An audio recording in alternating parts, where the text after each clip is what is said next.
C'est pas chez tout le monde que tu vas chercher la confirmation à tes réponses. Amen.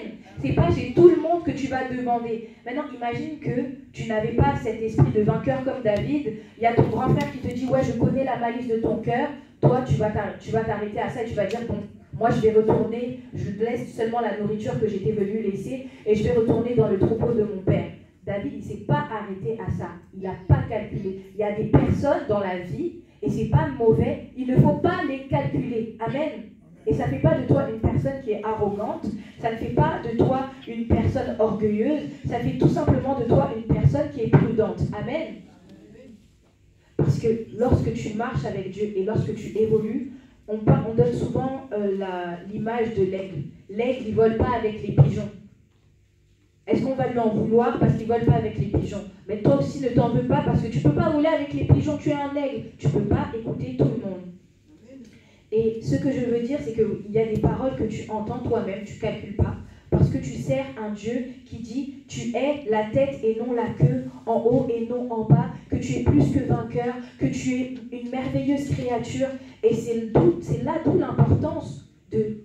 Comme le pont qu'on a vu déclarer, qu'est-ce que je déclare? Je déclare la parole de Dieu. Mais il faut connaître cette parole de Dieu-là. En 2017, je crois, c'était quand j'étais encore au lycée. Et à cette époque-là, je travaillais normalement, j'avais des bonnes notes. Enfin, Dieu m'a fait grâce de pouvoir comprendre facilement les choses. Mais il fallait choisir après le bac quelle école faire. Moi, j'avais envie de faire une école de commerce. Mais à cause de l'environnement, à cause des... Comme c'est Eliab, je crois, qui a parlé à David, à cause d'Eliab, de mon environnement, qui me disait, mais non, toi... Il me disait pas que tu es bête, mais un peu à peu près ça, où on me faisait croire que ouais, moi je suis plus intelligente. Je voyais un tel qui allait dans un autre pays pour étudier, l'autre qui allait faire un autre concours pour entrer dans une grande école, et moi j'étais là et je ne croyais pas en moi. Et pourtant, 3 ans après, aujourd'hui, je suis dans une école de commerce. Est-ce que je peux dire que j'ai changé ou c'est une personne totalement différente? Non, j'étais la même personne avec la même intelligence, mais ce qui a changé, c'est les paroles que j'ai laissées entrer dans mes oreilles. C'est grâce à ma mère vraiment qu'aujourd'hui, j'ai pu retourner à l'école. Pendant, je pense même peut-être 3 ans, elle me disait, tu peux le faire, tu es intelligente, tu pouvais le faire. Mais ça semait une graine en moi. Et à force, 3 ans après, ça a pris du temps, mais grâce à ces encouragements, aujourd'hui, je suis en école de commerce. Amen. C'est lui et son Dieu. C'est pas lui, Paul, Caroline, Paulette. C'est moi et mon Dieu, en fait. C'est ce que mon Dieu me dit de moi. Amen. D'où l'importance de à qui je tends l'oreille, quel enseignement j'écoute, de qui je m'entoure. Un vainqueur, un aigle, il vole avec les aigles. Un aigle ne vole pas avec les pigeons. Parce que si tu voles avec les pigeons, c'est que tu te rabaisses à un niveau. Un vainqueur, il sait sa valeur et c'est qui m'aime me suivre en fait. Si toi aussi tu veux marcher dans la victoire, qui m'aime me suivre. C'est pas moi, je vais me rabaisser à ton niveau. Amen. Amen. Après 3 ans, donc des fois, et même tu peux être cette personne-là qui peut encourager l'autre. Tu peux vraiment être cette personne qui vient semer et qui vient changer une parole, ça peut changer. Comme Proverbe 18 le dit, le pouvoir de la vie et de la mort se trouve dans ta langue. Pour déclarer pour ta vie et pour déclarer pour la vie des autres. Le fait de venir et dire à quelqu'un, ah, tu es belle, tu es bien habillée, ah, j'ai bien aimé comment tu as fait telle chose, encourager, c'est ça aussi. L'église, c'est fait pourquoi? C'est pour la communion fraternelle. C'est pas juste on vient et on repart et c'est tout. Tu peux encourager ton frère et tu sais pas quelle est la semence que tu fais dans sa vie. Et des entreprises au lieu de croire. Ah, maman Fifi, j'aime beaucoup. J'aime beaucoup comment tu le dis. Reçois par la foi. Je ne sais pas ce que tu veux recevoir, mais reçois-le au nom de Jésus-Christ. Amen. Et il faut savoir que notre foi est censée être celle de Hébreux 11, verset 1. Est-ce que quelqu'un peut me dire? Hommes et des femmes de foi, on doit avoir une foi selon Hébreux 11, qui dit la foi c'est une ferme assurance. C'est-à-dire qu'il vente, qu'il pleuve, qu'il neige, qu'on vienne te dire oh oui, toi tu es orgueilleux, regarde, oui, toi tu es bête. Toi, ta mentalité ne bouge pas. La mentalité, un vainqueur, il est inébranlable. Sa mentalité, on ne peut pas le changer. S'il a dit A, il va faire A. Même si on lui dit non, mais c'est A moins, il va rester sur A. Parce qu'il sait en quoi il croit et il a cette ferme assurance. Amen. La mentalité de vainqueur, c'est accepter ma faiblesse. Oui, je veux avoir cette foi ferme. Oui, je veux avoir cette mentalité de roc inébranlable. Mais c'est un travail que je fais de manière quotidienne. Du lundi au lundi. Tous les jours, j'exerce ma foi. Parce que toi, tu crois que oui, tu dois attendre qu'une grande tempête arrive devant toi pour mettre en exergue ta foi. Non, dans les choses, dans les petites choses. Moi, je sais des fois, bon après, c'est pas une bonne habitude, quand je vais au travail, parfois je sors en retard. Mais j'exerce ma foi et je dis, Seigneur, tu vas faire attendre le bus pour moi. Tu vas faire attendre le bus pour moi. Il y a des jours aussi, le bus ne m'attend pas.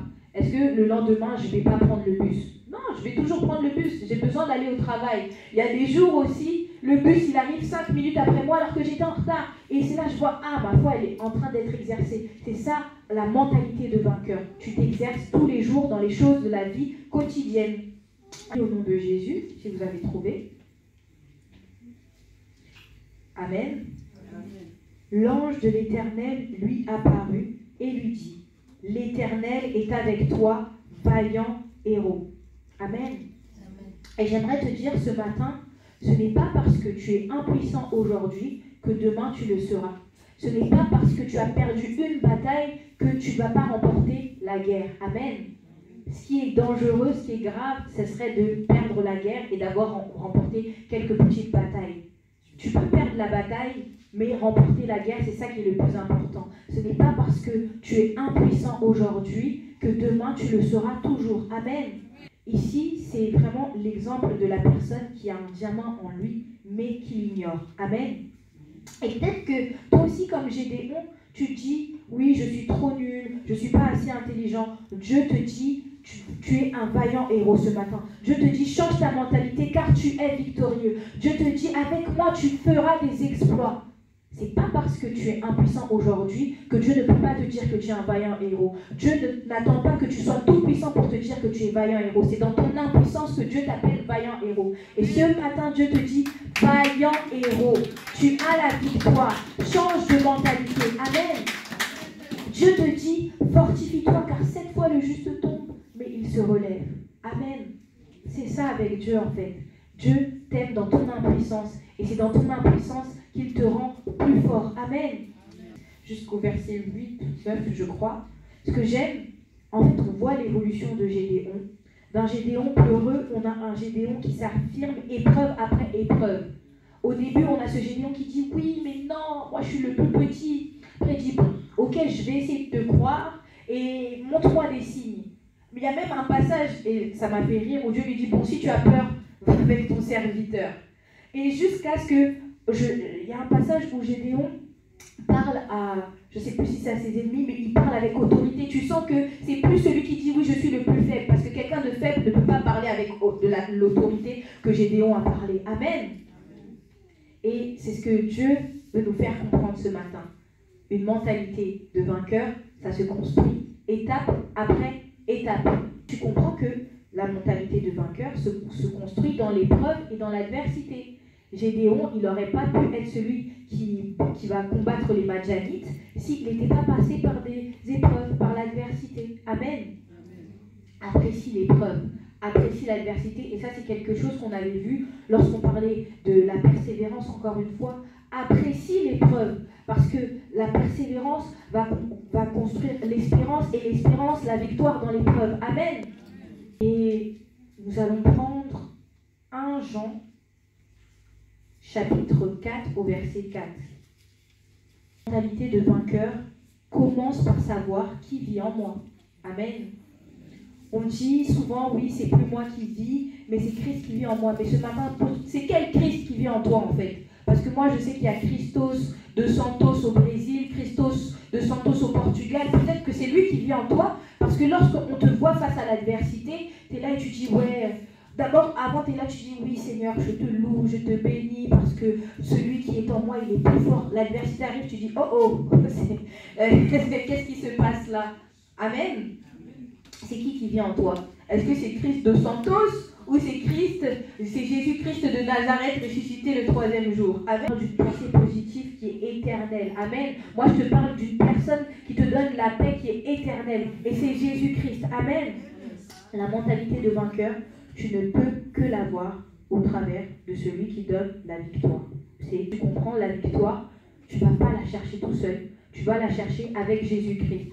Comme dans la Bible, comme ce passage qui dit « Avec Dieu, je ferai des exploits.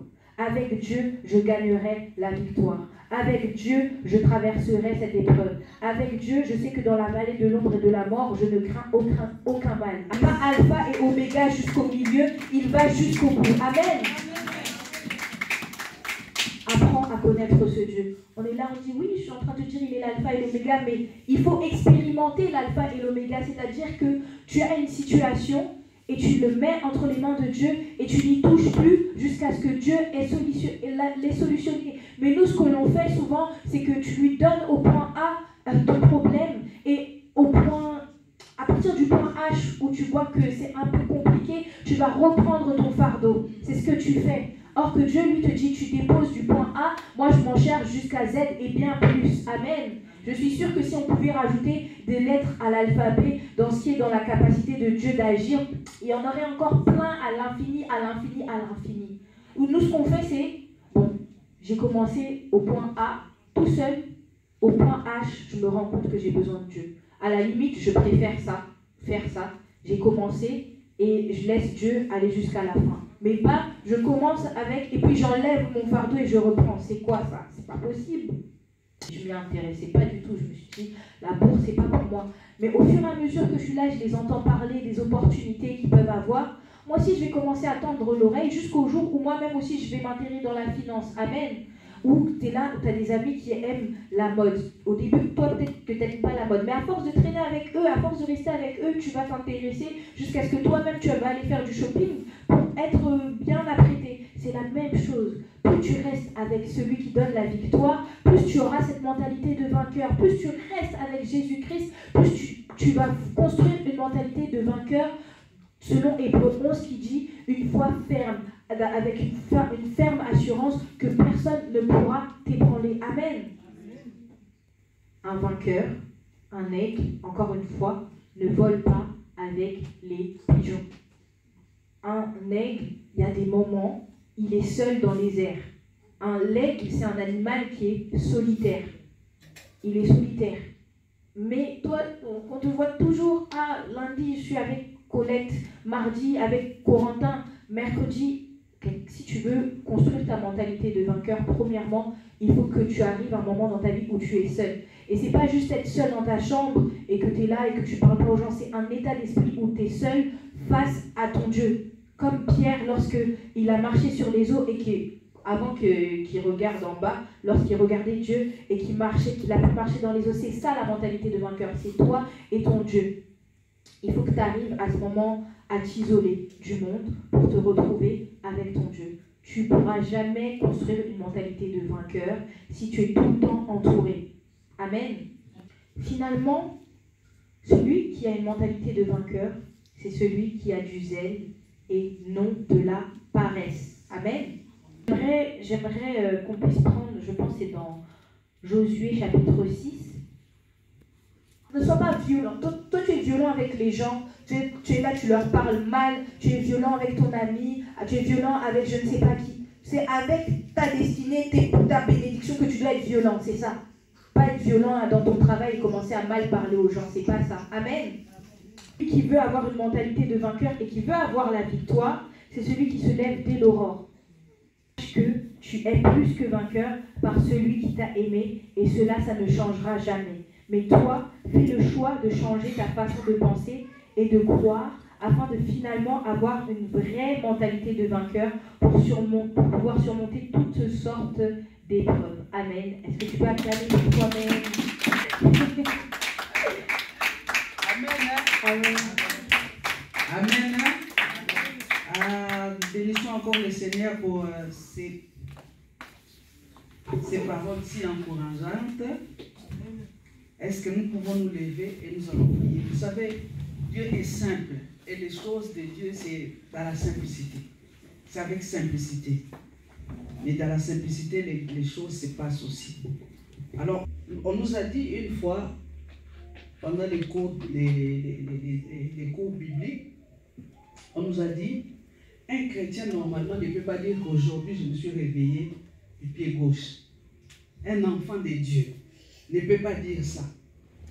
Qu'aujourd'hui je ne suis pas de bonne humeur. Ça, ça ne peut pas être notre langage, enfant de Dieu. Mais, et pourtant, tu vas retrouver ce langage parmi nous, les enfants de Dieu. Ah, aujourd'hui, je ne veux pas des histoires. En tout cas, aujourd'hui, je suis réveillé. En tout cas, enfant de Dieu.